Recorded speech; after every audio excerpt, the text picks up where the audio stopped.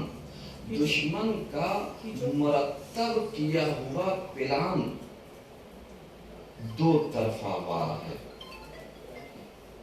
چاہے آپ اس کی مخالفت کریں تب بھی دشمن کا فائدہ، اس کی موافقت کریں تب بھی دشمن کا فائدہ. مثلا آپ یہ دیکھیے کہ دشمن کبھی بھی ان افرادوں کو سلیکٹ کرتا ہے کہ جو اپنی عزت کو نیلام کرنے کے لیے تیار ہوتے ہیں،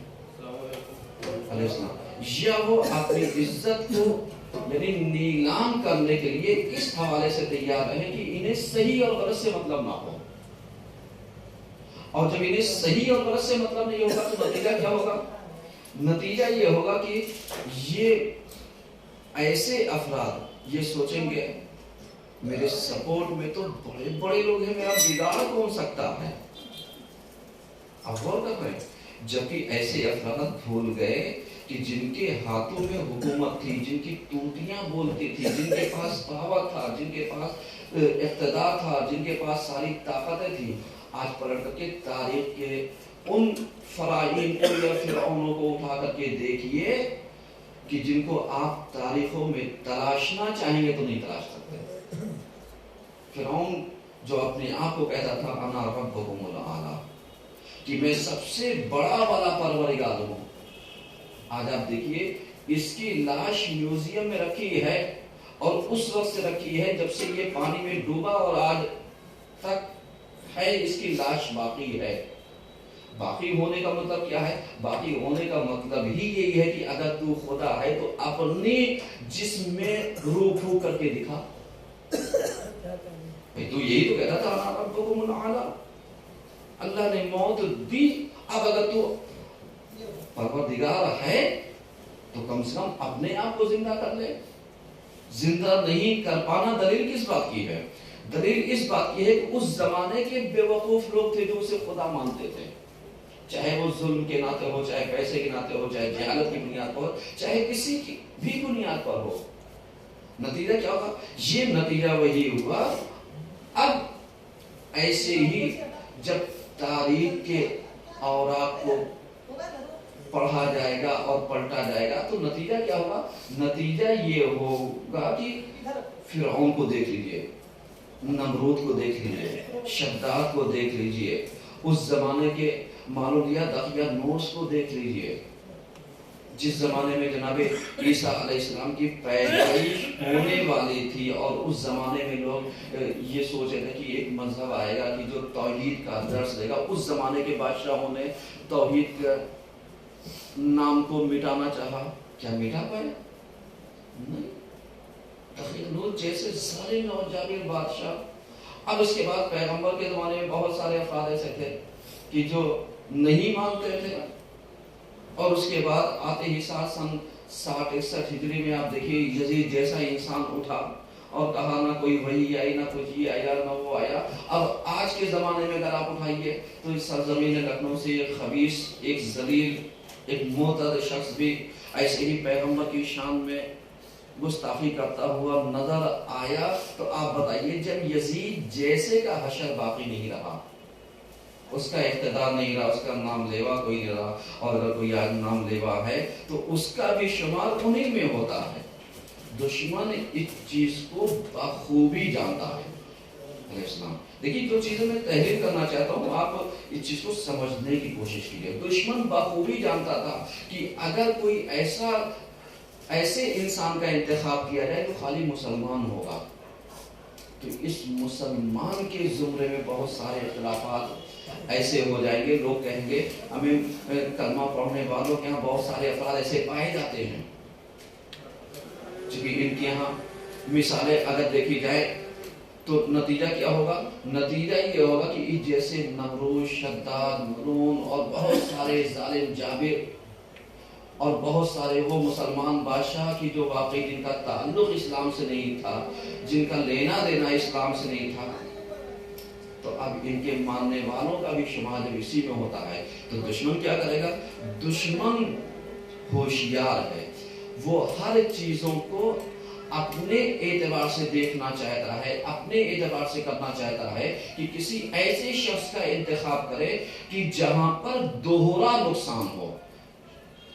یعنی ایک وہ فرد، ایک وہ فرقہ، ایک وہ یعنی مذہب تشیع و مذہب شیعہ کہ جہاں پر کوئی ایسا مرتد پیدا نہیں ہوا، انتخاب ایسا کیا جائے اور ایسے شخص،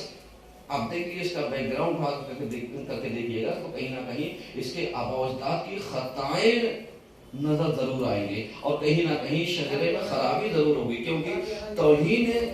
رسالت کرنے کے لیے، توہین نبوت کرنے کے لیے، توہین پیغمبر کرنے کے لیے آپ جانتے ہیں وہیں پر انسان کو جرأت ملتی ہے جہاں پر کہیں نہ کہیں اس کی ماں کی خیانت پائی جائے گی، اور جب اس کی ماں کی خیانت ایسے چیزوں پر پائی جائے گی تو نتیجہ کیا ہوگا؟ نتیجہ یہی ہوگا کہ ایسے شخصوں کو ایسے افراد تلاشتے ہیں تاکہ اگر خالی مسلمان کا نام لیا جائے تو مسلمان بدنام زمانہ ہے، اور اگر خالی شیعیت کا نام لیا جائے تو خالی شیعیت کے پیرائے میں کوئی جلدی قبول نہیں کرے گا۔ اب اس میں دوہرا فائدہ دشمن کا کیا ہے؟ یہی چیزیں بتانا چاہتا ہوں کہ اگر محبت کرنی ہے تو اللہ کے لیے کرو، نفرت کرنی ہے تو اللہ کے لیے کرو، کسی سے محبت ہم کر رہے ہیں تو اللہ کے لیے کریں، بس معیار محبت پتہ ہونا چاہیے کہ اگر ہم کسی سے محبت کرتے ہیں تو اللہ کے لیے، نفرت کرتے ہیں تو اللہ کے لیے۔ اب دشمن نے جو پلان کیا وہ جانتے کیا کیا؟ وہ یہی کیا کہ اگر اس ملعون کے نام کے آگے رضوی لگا رہے گا تو شیعت بدنام ہوگی، علیہ السلام، اور جب شیعت بدنام ہوگی تو یہ تو چاہتے ہی ہیں شیعت ابھی تک پھنسی نہیں، اب کہیں نہ کہیں اس کو پھنسایا جائے، تو ظاہر سی بات ہے بہت سارے افراد ایسے ہوں گے کہ جو اس کے نام کے آگے سے رضوی ہٹانا چاہیں گے اور کہیں گے جیسے سلمان رشدی تھا تو سلمان ہٹا دیا، رشدی وہی مرور کہ جس نے پیغمبر کی شان میں گستاخی کی۔ اب اگر اس کے نام کے آگے رشدی لگایا تو اب چونکہ آپ رضوی ہٹا کر کے رشدی لگا رہے ہیں، مسلمان ناراض ہوگا، آپ کے ساتھ نہیں آئے گا۔ سمجھیے گا دشمن کے پلان کو بتا رہا ہوں تاکہ آپ اس چیز کو سمجھیے کہ دشمن کرنا کیا چاہتا ہے اور ہونا کیا چاہیے۔ وہ یہی چاہے گا کہ رضوی لگاؤ گے تو شیعت بدنام، شیعت کو بچانا چاہو گے تو مسلمان ناراض، اور وہ یہی تو چاہتا ہے کہ تم شیعہ سنی مسلکوں میں بٹے رہو، جبکہ میں بار بار کہتا ہوں کہ ہمارا پیغمبر آنے والا نہ شیعہ تھا نہ سنی تھا، اور ہم پیغمبر کے ماننے والے نہ شیعہ ہیں نہ سنی ہیں بلکہ امت محمدی ہے۔ اس بات کو پڑھیے گا۔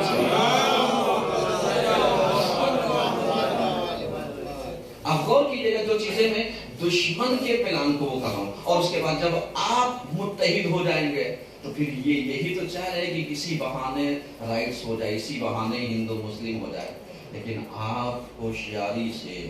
سمجھداری سے دشمن کے حربے میں نہ آئیے گا، کیونکہ آپ جانیے گا ابھی جیسے کل مجلس ہوئی تھی، میں نے ایک چیز اس میں عرض کی کہ دشمن ہمیشہ پلان بہت لمبا کرتا ہے، اور اس دشمنی میں جس کو قرآن نے یہود اور نصارہ کو دشمن، کھلا ہوا مسلمانوں کا دشمن کہا کہ لا تتخذوا الیہود والنصارى کی خبردار، یہود اور نصارہ کے ساتھ دوستی نہ کر لینا۔ سمجھ رہے ہیں قرآن نے صراحتاً ان دو کا نام دیا ہے کہ ان کے ساتھ دوستی نہ کر لینا، یہ ان کے پلاننگ گندی ہے، ان کی ساری چیزیں گندی ہے۔ اب آپ جانتے ہیں علیہ السلام، آپ سمجھیے گا ابھی انہوں نے یعنی اسرائیل میں تقریباً 70 سال پہلے، وہی پرانے فلسطین کو آپ لے لیجیے، 70 سال پہلے تقریباً ایک یونیورسٹی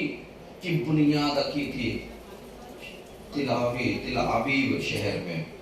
جسے تل ابیب بھی کہتے ہیں اور تل ابیب بھی کہتے ہیں، دونوں استعمالات ہیں۔ تو اس شہر میں رکھا اور اس میں انہوں نے یعنی اپنے من مطابق اسلام کو پڑھایا،